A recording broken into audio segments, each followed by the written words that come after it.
Warahmatullahi wabarakatuh. Hello everyone, good morning to my respected lecturer Mr. Ruli and to all my classmates who are watching this video.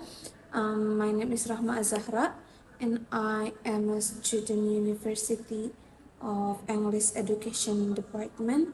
Today I'm very enthusiastic to present a comprehensive argumentative paragraph analysis as a part of our week 15 assignment. This analysis is built upon a highly relevant academic article that I selected from the CLA Journal website. The article is titled Indonesian Teacher Practice of Supporting Self-Regulated Learning in the ESP Grammar Course. It was written by two outstanding researchers, Nina Inayati and Ria Asi, and it was new published in the new 2025. In this presentation, I'm going to show you how a paragraph is structured professionally, how we can weaponize empirical data from a study defend a debatable claim, and how we entirely rhetorical device called meta-discourse marker to persuade our audience. I have my one-page printout right here, my hand which contain complete paragraph and I analysis note to guide me through this session. Now, before we go deeper into the technical analysis, please allow me to read the complete argumentative paragraph that I have developed. The paragraph reads as I argue that integrating international self-regulated learning or SRL support within English for specific pupils or ESP grammar introduction is absolutely vital to transform traditionally passive other regulated students into successful autonomous learner, while some curriculum designer might counter argue that explicit SRL training is necessary because autonomy is not priority's goal in the current rigid ESP syllabus. This view is fundamentally flawed in Nayati and ASI 2025. We punish empirical audience showing that even though autonomy is absent from curricula, experienced teachers still implement multimodal digital tools like Canvas and gamified platforms, such as Scrabble, to drive independent out-of-class learning. Therefore, to ensure long-term linguistic fluency, educational to drive independent out-of-class learning, educational institution must proactively transition from rigid teacher-centered frameworks and systematical embed structured behavioral and environmental SRL scaffolding into the into the core of language pedagogy. Now, let us move on the third and critical part of this presentation, the structural scaffolding breakdown. According to academic rating standard, as a high-quality argumentative paragraph must never be a simple summary of an article.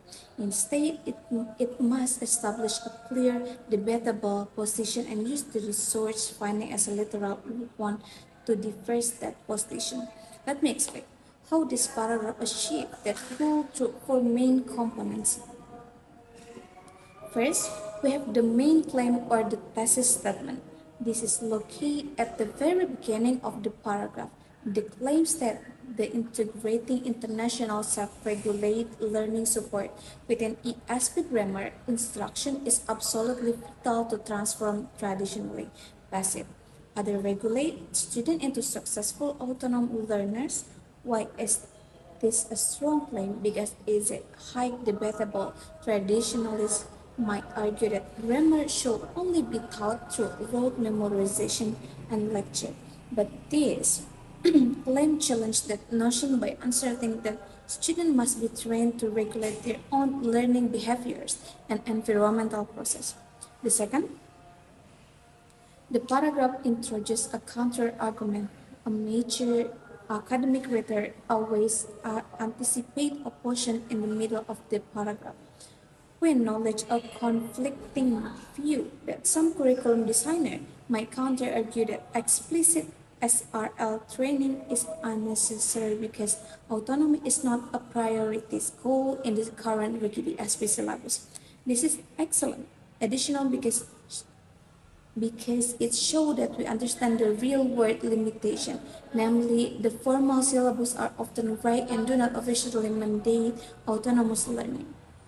The third, we see the element of weaponizing evidence. This is where the magic happens. Instead of just casually stating what Inayati and Asi discovered, the paragraph used their 2025 data to crush the counter argument.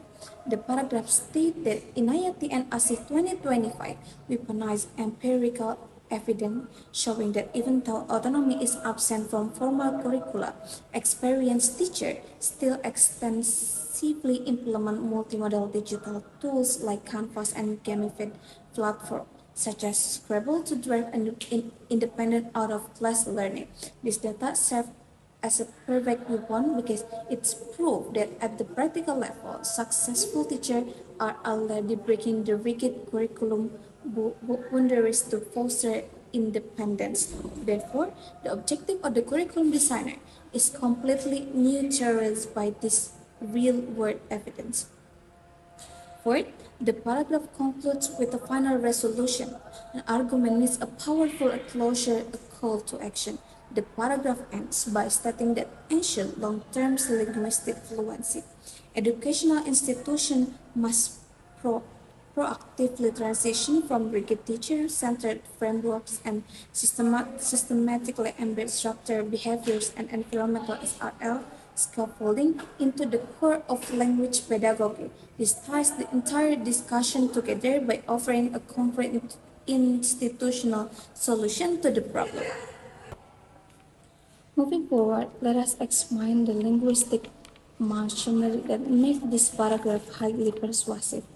The meta-discourse markers. Meta-discourse refers to the word we use to talk about the text itself, helping us guide our readers and project our personal stance. We define this into two categories, interactive and interactional meta-discourse. Let us discuss interactive meta-discourse first, which functions as a roadmap to guide the reader through our logic and flow. I have embedded two crucial markers here. The first, the first marker is word while, which functions as transition rhetorically. This transition is highly deliberate because it signals a sudden contrast. It alerts the reader that a shift from our main claim to the opposing counter argument. It is ensuring the reader doesn't get confused by the change of perspective. The second marker is the word therefore, which also functions as a transition. Its specific rhetorical purpose is to signal a logical consequence and final conclusion.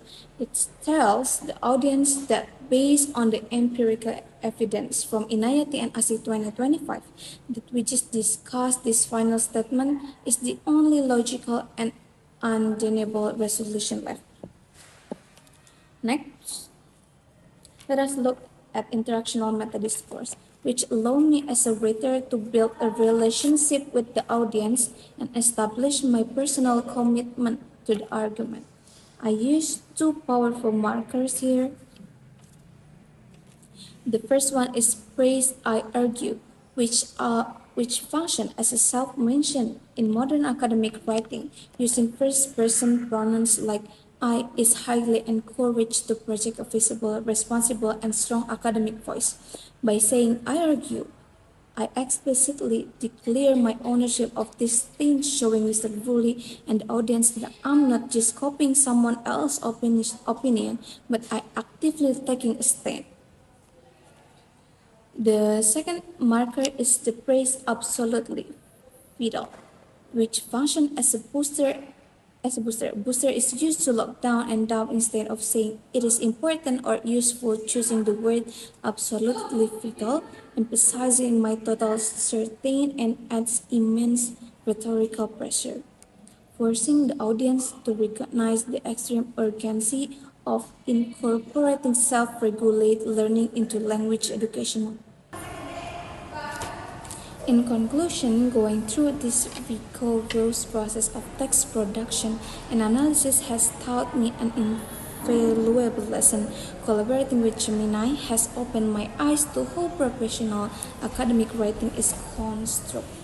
Is it not just about writing correct sentence, but it's about balancing a solid structural frameworks with sophisticated Methodist course markers to create a highly persuasive evidence-based argument. I hope this analysis provides clear insight into the mechanic of argumentative writing and the profound findings of NIET and ASIC 2025 study. That concludes my presentation today. Thank you so much. Thank you very much, Mr. Ruli, and everyone for your time and attention. Goodbye and have a wonderful day.